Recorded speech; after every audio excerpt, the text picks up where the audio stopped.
Hey guys, it's Ben. Wait, hold on. Hey guys, it's Ben.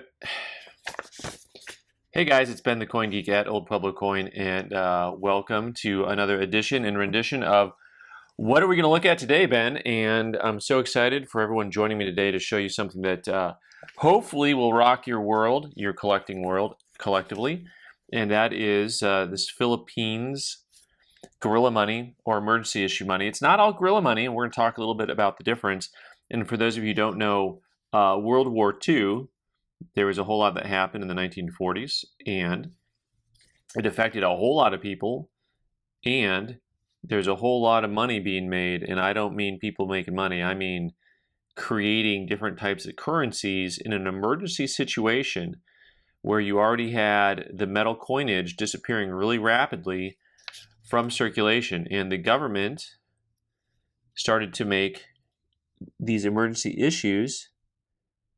And I don't, you know what, someone's going to correct me here, but Kizon, is that how you pronounced his name? I don't know exactly, actually. I know how to spell it, but other than that, not so much. So city of, which city is this? Once again, Bacolod, I don't know how to pronounce it. January 26, 1942. Series of 1942. So you'll see that a lot of these issues are very interesting the way that they're made. This has counter printing all the way across it on the front side, but the back side does not. It has this real fine engraved lines on it. But still, this is definitely rudimentary compared to what you'd see in normal currency. 2 pesos. Let's see if we can read some of these finer lines up here and see what's happening here. Commonwealth of the Philippines, United States of America. So you got to understand, here we go. We got stuff that has U.S. ties. The U.S. ties to the Philippines through World War II is just so inextricably connected. I'd use that word completely wrong. And it's something that if you look, there's all kinds of really cool collectibles that have both the U.S. and Philippines put together during that time. Province Negros Occidental. Hard to read all of them through there. Very cool. Let's look at another one here. So this is, the paper is really thin, but has a little bit of life to it still. Here's a 10 peso note, series of 1941. And so the difference between the guerrilla money and the federal emergency money has to do with who was actually printing it. And so this is emergency circulating note of 1941. What's cool about these is they actually say the word emergency right on them, which I find pretty interesting. In lawful currency issued by authority of the President of the Commonwealth of the Philippines, Negros Occidental Currency Committee, the Philippine National Bank. So lots of stuff going on here. And then on the back, this is the second issue. There are entire books. I think Mr. Schaefer put out an entire book just about these notes, and rightfully so. Here's the 5 peso that goes with this 10 peso. You can see it's got the exact same design style with a different color to it, with the orange background. Emergency circulating note of 1941. The 5 peso series, printed in multiple printings because you can see the overprint in red ink here on different areas. Same as the back, basically, from the 5 to the 10 on these. So the Guerrilla, let me get to ones that look more like, the Guerrilla ones are usually going to look a little bit more like someone took a piece of pulp paper and just like put it together, and it's really, really rough stuff, right? So think about anything that's going to look a little bit more like this. Now, some of these were still considered lawful currency by act of the president, even though they were issued by local regencies, local areas. And so they're called guerrillas, like guerrilla warfare, on some of these more rudimentary looking issues. And you'll see all kinds of stuff when it comes to this type of stuff. I mean, just it's wild and crazy. So the basic information that you can get on these, like the World War II Remembered book, point 5, is one of my favorite books ever. This book by Frederick Schwann and Joseph Bowling.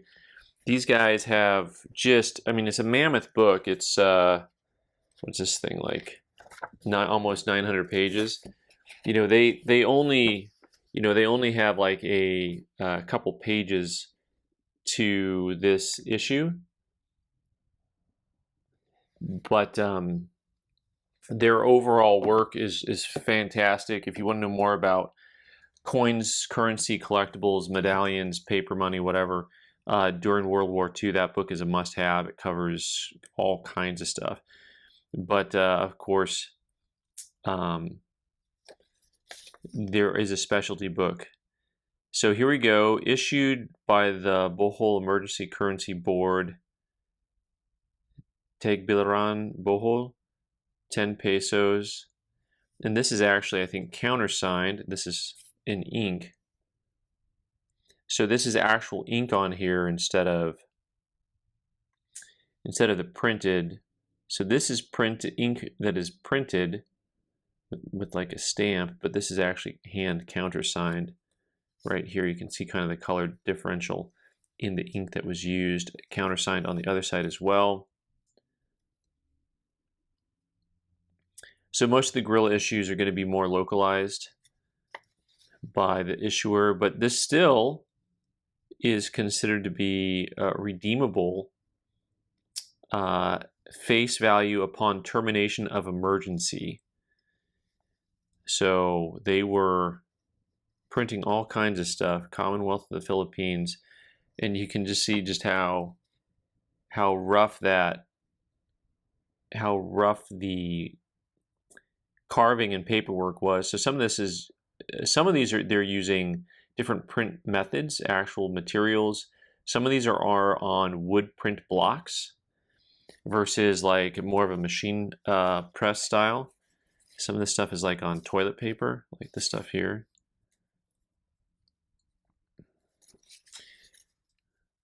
This is the 5 peso that is similar to that 10 peso we just looked at.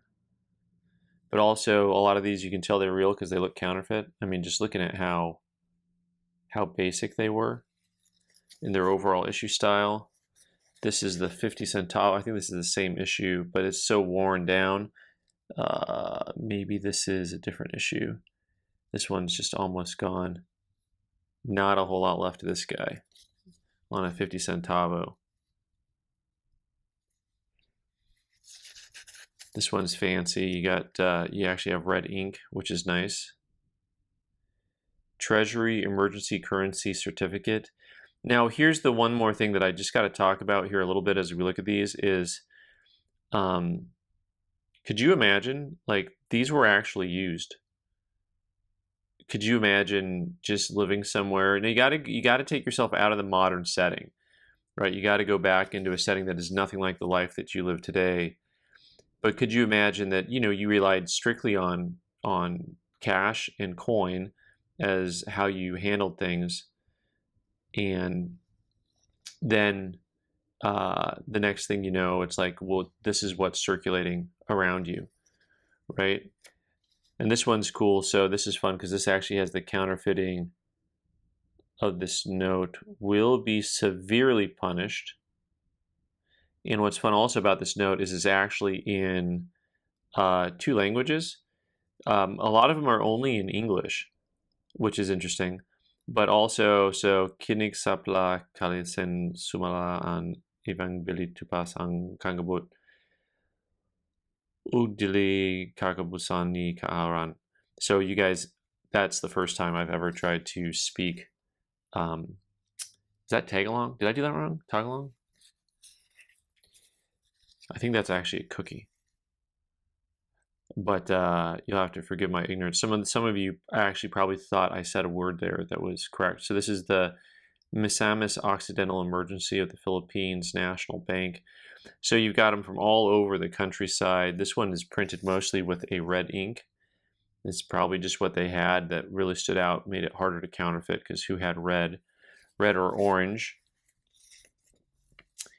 And some more, oh, these ones are super cool. These guys are from a matching issue, but this is pretty crisp, like almost brand new condition, and yet you can hardly even read them. So once again, although this is, look like they used fancy script, but also if you look at the way these block sets are put together, this almost looks like colonial currency from the 1700s from the US. That top block printing, how they did that. The green ink is pretty cool on these ones. So on this is a 5 peso and a 20 peso. They made the sizes different. Also, that little handwritten note there, somebody had 55,000 pesos that they were probably exchanging at the end of the war. Kind of fun because this actually has two different colors on the back. The one with the green back and the one with the black back. And this 2 peso I think matches, does this match the 1 peso? Oh no, so this 2 peso does not match, but it has this V for victory kind of formation in the center like the back of this 2 peso did as well. This one's really pretty cool with the different colorations. A little bit nicer, look at that eagle looks a little familiar, right? Issued by the President of the Philippines in 1941. Also, the other thing to note is the closer to 1941 the issues are, the more likely they had the resources and materials to make nicer looking banknotes. So as you went farther on in time, you also found the deterioration of quality and materials available. So, you know, invariably, if you look at these guys, the ones that are like multicolor, nicer paper, nicer printing, nicer engraving, they're almost always going to be your 1941 issues. And then as you go into time, you know, you get stuff that looks like this. So, Iloilo Currency Committee. Also, just like all the different currency committees is fun. So there's entire books on this stuff that you guys can enjoy and look at. Here's another 1941. This is the Cebu Currency Committee. So different regions all got to print their own. Look at that, yellow back, blue front. Oh, by the way, one last note before we go. Most of these you can find them on eBay or at coin shops, and a lot of these will be, you know, $5 or $10 or, you know, $20. A lot of them are pretty inexpensive as far as a collectible goes, and it's an incredible piece of history. All right, guys, thanks so much for watching. I'm Ben the Coin Geek. You can subscribe by clicking on the owl button in the corner and watch more videos on the right side of the screen. Thanks.